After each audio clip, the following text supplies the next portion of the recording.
Waktu saya menjadi presiden, saya bertekad untuk membersihkan Pertamina. Saya angkat saudara Simon Aleosius dengan beberapa anak-anak muda dan saya beri tugas, jangan korupsi, jangan kau cari kaya di atas kepercayaan ini. Direktur utama Pertamina sangat strategis. Anda bertanggung jawab atas sebuah perusahaan $100 miliar.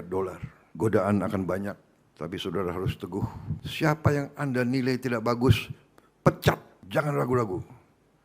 Demi bangsa dan rakyat harus tega. Praktek-praktek markup, penipuan dan pencurian, mencuri di siang bolong. Sekarang teknologi ada sehingga cepat ketahuan kalau markup. Kalau ada pejabat yang ingin melaksanakan praktek-praktek lama, saya kira sangat keliru. Kita prihatin. Saya tidak tahu berapa direksi Pertamina yang sudah masuk penjara. Negara dan bangsa membutuhkan dan menuntut manajemen yang terbaik. Ini adalah bukan akhir, adalah awal dari perjalanan panjang dan akan banyak inisiatif yang tentunya akan kami kerjakan dalam waktu dekat yang selaras dengan asta-cita Bapak Presiden Prabowo Subianto, khususnya untuk poin kedua swasembada energi dan poin kelima hilirisasi dan industrialisasi. Kami akan terus memberikan pengabdian terbaik, dedikasi terbaik, kami akan terus berinovasi. Kami akan terus memberikan karya terbaik agar dapat menghasilkan karya yang membanggakan bangsa Indonesia. Baik pemirsa, Amerika Serikat dan Venezuela mencapai kesepakatan untuk mengekspor minyak mentah Venezuela ke Amerika Serikat dengan nilai hingga $2 miliar Amerika. Tak hanya itu, Presiden Amerika Serikat Donald Trump juga menyatakan bahwa Venezuela akan menyerahkan sekitar 30 hingga 50 juta barel minyak kepada Amerika Serikat. Amerika Serikat dan Venezuela mencapai kesepakatan untuk mengekspor minyak mentah Venezuela ke Amerika Serikat dengan nilai hingga $2 miliar Amerika Serikat. Presiden Donald Trump mengumumkan kesepakatan tersebut pada Selasa, menandai langkah negosiasi besar yang berpotensi mengalihkan pasokan minyak Venezuela dari Cina, sekaligus membantu Caracas menghindari pemangkasan produksi yang lebih dalam. Kesepakatan ini menandai sinyal kuat bahwa pemerintahan Venezuela merespon tuntutan Trump agar membuka sektor migasnya bagi perusahaan-perusahaan energi Amerika. Trump sebelumnya menegaskan bahwa Presiden interim Venezuela Delcy Rodriguez harus memberikan akses penuh kepada Amerika Serikat dan perusahaan swasta terhadap industri minyak Venezuela atau menghadapi tekanan militer lebih lanjut. Trump menyatakan Venezuela akan menyerahkan sekitar 30 juta hingga 50 juta barel minyak yang dikenai sanksi kepada Amerika Serikat. Trump menunjuk Menteri Energi Amerika Serikat Chris Wright untuk mengeksekusi kesepakatan tersebut. Minyak akan diambil langsung dari kapal-kapal tanker dan dikirim ke pelabuhan Amerika Serikat. Adapun sejak pertengahan Desember, Venezuela tercatat memiliki jutaan barel minyak yang tertahan di kapal tanker dan tangki penyimpanan akibat blokade ekspor yang diberlakukan pemerintahan Trump. Blokade tersebut merupakan bagian dari eskalasi tekanan Amerika Serikat terhadap pemerintahan Presiden Venezuela Nicolas Maduro yang berpuncak pada penangkapannya akhir pekan lalu. Berbagai sumber, IDXino. Pemirsa, harga minyak turun pada perdagangan Rabu karena investor mencerna pernyataan Presiden Donald Trump untuk mengimpor minyak mentah Venezuela hingga $2 miliar. Sebuah langkah yang diprediksi akan meningkatkan pasokan ke konsumen minyak terbesar di dunia. Harga minyak mentah Brent ditutup turun 1,2% menjadi $59,96 per barrel. Sedangkan minyak mentah West Texas Intermediate turun 2% ke level $55,99 per barrel, di mana pada sesi sebelumnya kedua acuan harga juga anjlok lebih dari $1 per barrel di tengah ekspektasi pasokan global yang melimpah sepanjang tahun ini. Adapun sebelumnya Trump menyatakan melalui media sosial bahwa Venezuela akan menyerahkan antara 30 juta hingga 50 juta barrel minyak yang selama ini terkena sanksi kepada Amerika Serikat. Diketahui Venezuela memiliki jutaan barrel minyak yang dimuat di kapal tanker dan tangki penyimpanan yang tidak dapat dikirim sejak pertengahan Desember karena blokade ekspor yang diberlakukan oleh Trump. Blokade tersebut merupakan bagian dari kampanye tekanan Amerika Serikat terhadap pemerintahan Presiden Venezuela Nicolas Maduro yang berpuncak pada penangkapan Maduro oleh pasukan Amerika Serikat pada akhir pekan lalu.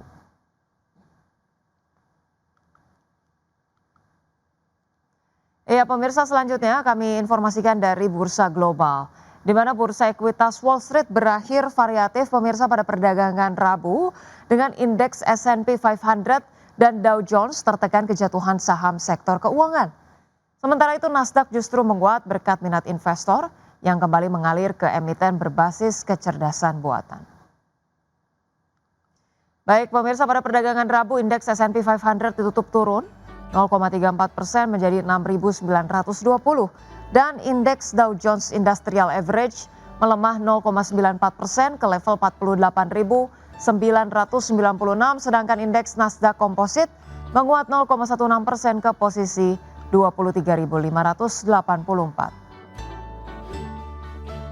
Ya, sementara itu pemirsa dari Eropa, bursa ekuitas Eropa relatif flat mengakhiri rangkaian penutupan di level rekor karena investor menahan diri untuk mencermati perkembangan terbaru hubungan Amerika Serikat dan Venezuela serta mencermati rilis data ekonomi terbaru.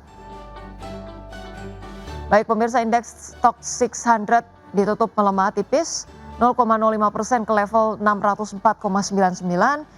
Indeks DAX Jerman ditutup menguat 0,92% ke level 25.122 dan indeks FTSE 100 Inggris pemirsa menyusut 0,74% ke posisi 10.048.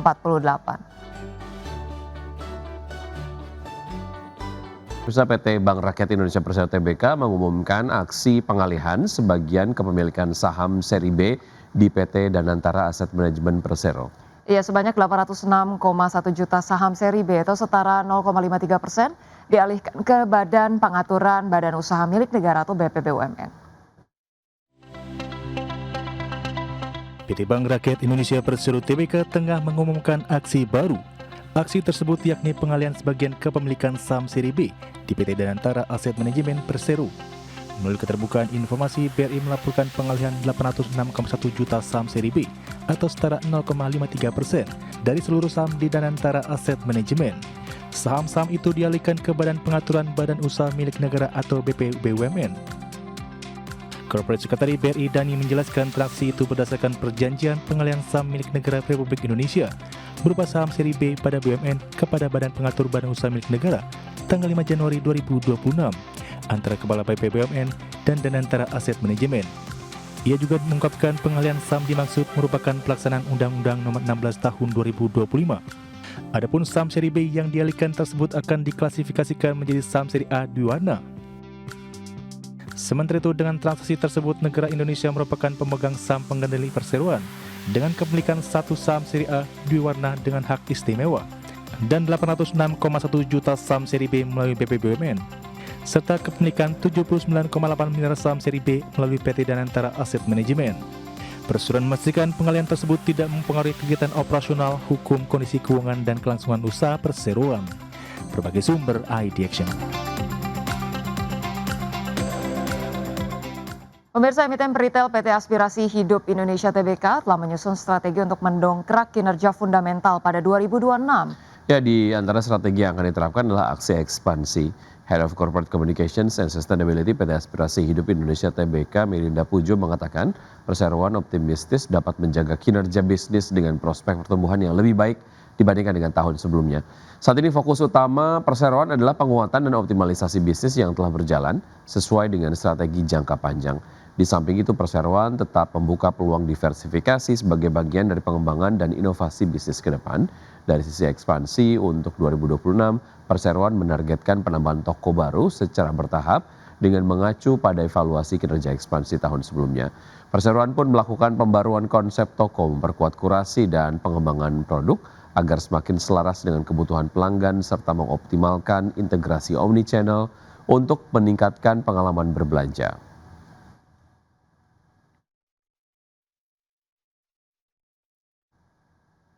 Ya pemirsa, salah satu pemegang saham PT Dharma Henwa Tbk atau DEWA yaitu PT Andesti Tungkas Pratama melakukan divestasi atau pengurangan porsi kepemilikan sahamnya di emiten jasa pertambangan tersebut. Ya, dalam keterbukaan informasi di Bursa Efek Indonesia, Andesti Tungkas Pratama menjual 400 juta saham DEWA pada 31 Desember 2025 dengan harga Rp581 per saham. Dari transaksi ini, Andesti Tungkas Pratama mengantongi dana senilai 232 miliar rupiah Pihak perusahaan menegaskan transaksi ini merupakan divestasi dengan status kepemilikan langsung. Setelah penjualan saham tersebut, porsi kepemilikan Andesti Tungkas Pratama di PT Dharma Henwa Tbk turun dari 3,8 miliar saham atau 9,35% menjadi 3,4 miliar saham atau 8,37%. Penurunan ini dinilai menjadi bagian dari langkah strategis Andesti Tungkas Pratama dalam mengelola portofolio investasinya di sektor pertambangan.